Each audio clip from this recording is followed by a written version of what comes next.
Hello everyone, welcome back to my YouTube channel. My name is Lizzy for those of you who don't know, and today we are going to be just doing a what I read in January. The books that I thought that I was going to love this month actually ended up being very disappointing.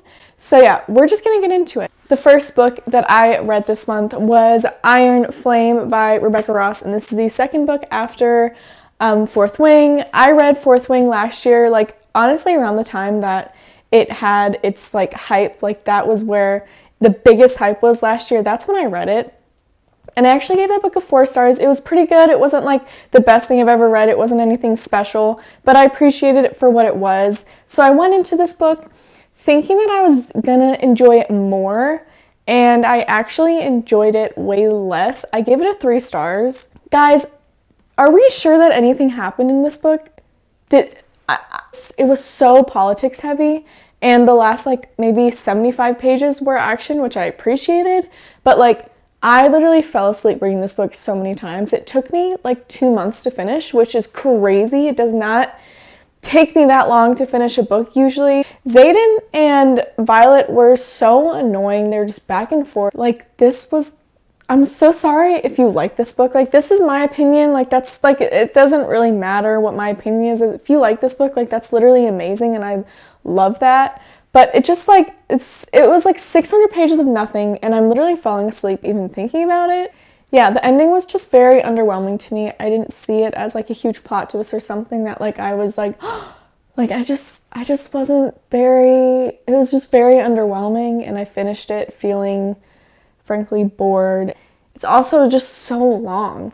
It's so long, and I knew immediately when I got this book in the mail, I was like, yeah, no, I'm not reading this book physically because the pages are literally so thin, the words are tiny, and I just don't even like reading hardcovers physically in general because they're very uncomfortable to read.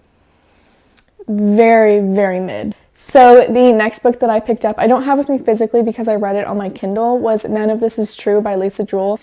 Oh my gosh, this book was literally so good. I gave it a 4 stars. It was everything that you want in a psychological thriller. It was so fast-paced. It read so quickly. I felt the characters were so they had so much depth to them. The writing was just so digestible and easy to read, and I just really, really loved everything that happened in this book. I liked the ending. It wasn't my favorite ending. It was a little underwhelming because I wanted a bigger plot twist, but sometimes those types of endings, which if you read this book, then you know that type of ending, it can be taken in different ways. Some people might hate that kind of ending. I kind of like it because it keeps it interesting. It keeps me on my toes. I did enjoy it. A thing that I noticed in this book was the author, Lisa Jewell, would list so many mundane things all right, I woke up and then I brushed my teeth and then I did this, I made my bed, I did this. And then in one of the POVs, you don't really like this person, they're weird. And then she would list the most craziest thing in this list of mundane things. So even in the mundane things, you were still being fed this really weird, uncomfortable aspect in it, and I really enjoyed that because it just kept me interested. It kept me me wanting to know more. The whole book, I just wanted to know why this was happening and what was actually going on. So yeah, I really, really, really enjoyed that one, and I highly, highly recommend it. The next book that I read was such an unexpected book that I loved, and it was The Unmaking of June Farrow. I gave this book a 4.75 stars. This was such an interesting book. I have never read a book quite like this. I think the genre is it was a little bit of fantasy, more so magical realism. It was a romance, and literally nothing I have ever read. I truly enjoyed that book so much. The ending made me sob because the character could either go this way or this way, and they chose the way that I hoped they would go, and it was just so heartwarming and so good. If you have not read this book, I highly recommend you picking it up because it was so different to anything I have ever read. It had some time travel, it was magical realism, it was really sweet, really beautiful. I really, really loved it. I listened to it on audiobook, and I felt like the way that it was written was very atmospheric, and it was just so beautiful. So if you haven't read this book, I would highly recommend the audiobook because it was just so beautiful to listen to. I'm becoming such an audiobook girly because I just realized I do so many things, and it just would be so nice to just be able to like listen to something. I know, like audiobooks, like who would have known you could listen to audiobooks while you're doing laundry? Like, I don't know why I'm like just now figuring this out, that audiobooks are like the key to everything. So yeah, I'm definitely going to get into more audiobooks this year because I truly enjoyed that experience so much. Oh my good golly. So the next book that I read, Powerless by Elsie Silver. This book was everything I needed to be. It was everything I needed in a fantasy, everything I needed in a romance, everything I needed in a romantasy. Like, it was so perfect. It was like, if you just could picture your perfect romantasy, this is it. This is it. Everything in it was perfect. The banter was, it was incredible. The enemies to lovers, incredible. The ending, incredible. Like, I need the next book now. I give this a 5 stars if I didn't already mention that. It was just everything I needed a fantasy book to be. I just needed this in my life, and I did not know I needed it until I read it, and I was like, oh my gosh, the characters are so good. It's just such, the plot is so good. Like, I know that some people are giving this book heat because they don't think the writing is all there. I can tell you right now, I'm not a writer, I'm not an author, I am not a scholar. I don't care what the writing style is. I don't care if there were typos, if there were plot holes. All I know is I literally enjoyed this book so much for what it was. I honestly enjoyed every single second of this book. I loved it so much. 5 stars. Read this if you haven't. Please, I'm begging you. The next 2 books I read, both on my Kindle, I read Off to the Races and A Photo Finish by Elsie Silver, and this is part of her, not Chestnut Springs, it's just one of the other book series that she has. They're like 4 books, all interconnected standalones, and I know that they're becoming published by Bloom later in the year, so I was like, I want to get these books read so that I'm able to like purchase those copies. And so I gave the first one a 3 stars, the second one a 3.5. I did enjoy these books for what it was. It wasn't like the most amazing or different thing that I've read. Different from Chestnut Springs in the way that these books are about horse racing, and it's not as country, or I definitely wouldn't classify these as cowboy romances. Chestnut Springs is very much a cowboy romance series, and these are definitely just like themed about horse racing and people who ride horses and stuff like that. And I did enjoy these books. Like, I read them and I enjoyed them. It wasn't anything special. So yeah, they were like, I read them very quickly. Like, Elsie Silver's writing was still very evident in those, that I really enjoyed it and I digested it so quickly. They read really, really quick. So yeah, I really did enjoy them. They weren't like the most amazing thing I've ever read, but did I enjoy it for what it was, and did it do what it needed to do at the time? Yes. The next book I read after that, Ninth House by Leigh Bardugo, what did I think about this book? This book was a book. I give this book a 3 stars. I just didn't love it. I felt like the pacing was very weird. I understood everything that was going on, so it's not that I didn't understand anything. I just don't think I enjoyed this type of book, which is dark academia, kind of weird writing and language, or just like the way that the characters are. Like, all of them are very unlikable. Like, I didn't like any of the characters. Like, I just don't think you're supposed to. And I just don't think I'm the type of reader who wants to read about characters I don't like, or just like, I don't know. It just was very weird. disturbing things happened in this book, and I was just like, I don't know that this type of book is my cup of tea. I just don't think dark academia in general is my favorite genre. Like, I don't choose to pick it up, but this book is so known that I was like, okay, I need to pick it up. So I did pick it up. I enjoyed the ending. I think because of the ending, I am going to pick up Hellbent, but I'm not like, I need to pick up Hellbent right now. I need to like, I'm not like super intrigued to like pick it up anytime soon. But if I see it at like Target or Walmart and I'm like, oh, Hellbent, I'll grab it and I'll like read it. But I'm not like racing to the finish line to read Hellbent, because I don't know, this book just, it was very different, very weird. And I don't know that I like that. So I read this book, and I'm glad that I was able to form an opinion, because honestly, I was left in the dark. I just wanted to know my thoughts about this book. So I read it. It was definitely a book. It had words in it. Did I like the words? I don't really know. But if you did, more power to you. The next book that I picked up is a book that I was highly anticipating, and that is Magnolia Park's Long Way Home. First of all, the floppiness of this paperback is what I want every single paperback to be. It's so floppy, the spine won't crack, like no matter how open it is. I don't know if this is niche, but I just love when paperbacks are like this. I really enjoyed this book. I gave it a 4.5 stars. I like this book, but Magnolia and BJ are so frustrating in this book. Honestly, I felt like I got whiplash reading this book. Like, I was like, okay, we're here. They're not here. They're broken up. They're like, I couldn't keep up. Like, I was like, why? But then there would be really sweet moments, like moments that almost made me like tear up, because they were so beautiful.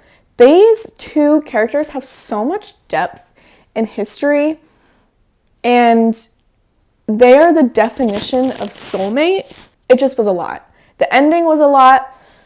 The very last page made my jaw drop. I was like, okay, we can't let that happen, because I really, really loved a character in this book that wasn't Magnolia BJ. Like, I like those, but I really loved this other character in this book, and I'm very scared for them.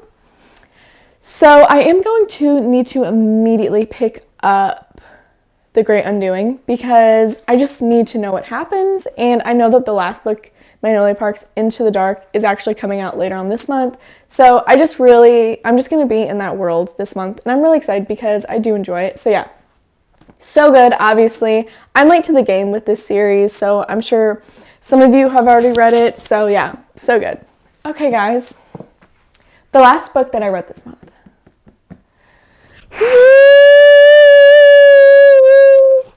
The last book that I read this month.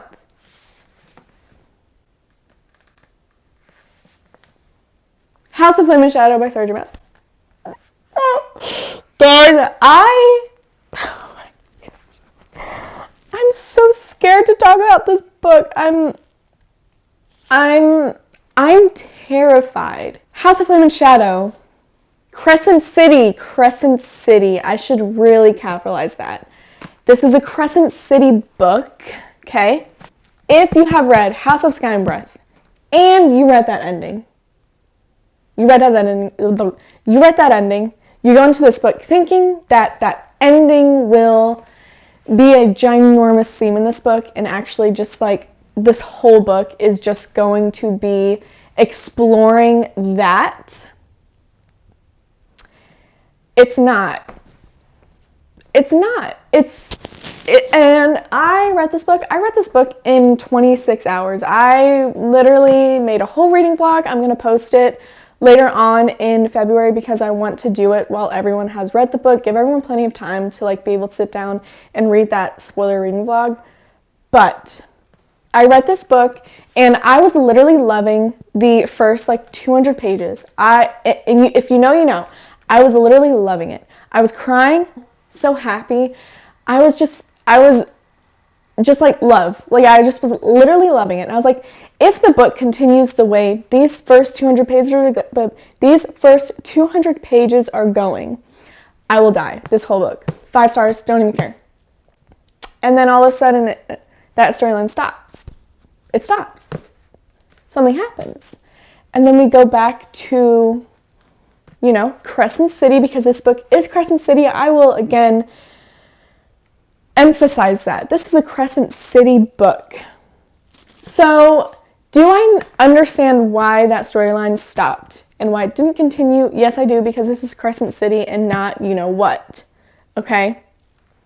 My hopes and dreams were that we were going to have our little Avenger moment. If you know, you know. A little Avenger Endgame moment at the end. Like, we were going to have, like, her hit all of these people from Sarah J. Maas.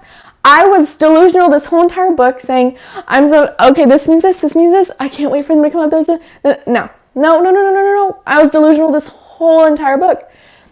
And I stayed in my delusions. I was like, oh my gosh, guys, I got it in the bag. This is going to happen. Doesn't happen. Doesn't happen. Every single delusion I had for this book did not come to fruition.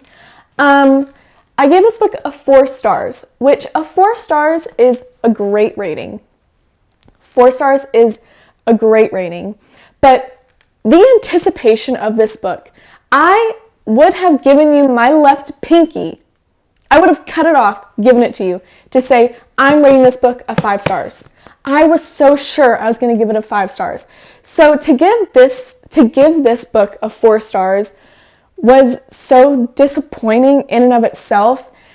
I was honestly distraught all of yesterday, like all of the day before, because I was so sad because I wanted to love this book so much. And don't get me wrong, I loved it, but I just do not connect with Crescent City characters as much as I do with other characters. At the end of House and Sky and Breath, you kind of lose the illusion of this much, and this takes over for literally everything. So you are just like succumbed with love and familiarity with these characters that you already know and love. And I just was sad.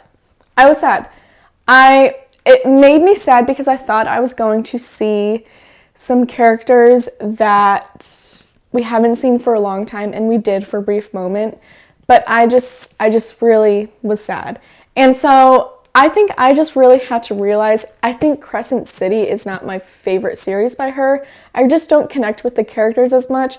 I got bored in some POVs. It just was not everything I wanted it to be, because I just don't really love these characters as much as other characters. So I really have to separate the two and say, okay, Lizzy, this is not Akatara, this is not Throne of Glass. So you're just not going to love this as much as the others, even though you thought that you were going to get something that you didn't, which I feel clickbaited. I feel cheated. I feel like why would you make that ending to then produce this? I don't know why. Like, it really just feels like we got cheated a little bit. I don't know. I still love everything Sarah J. Maas comes out with. Like, I just don't think these characters are my favorite. And that's totally fine, because I know some people are loving this book, and I love that.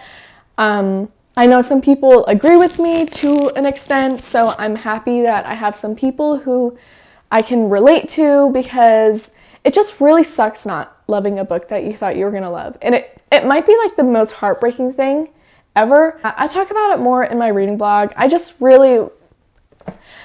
sad about it. And I just really need, you know what? I need the other books to continue. I just need more of those characters. That is my maybe niche review on this book. 4 stars is not a bad rating, as I said. It's just compared to what I thought it was going to be, 4 stars is so disappointing. Ugh, I still think about it, and I'm just so sad. I wanted to love it, and I just couldn't. I just couldn't love it as much as I thought I was going to. Guys, that is all of the books that I read in January.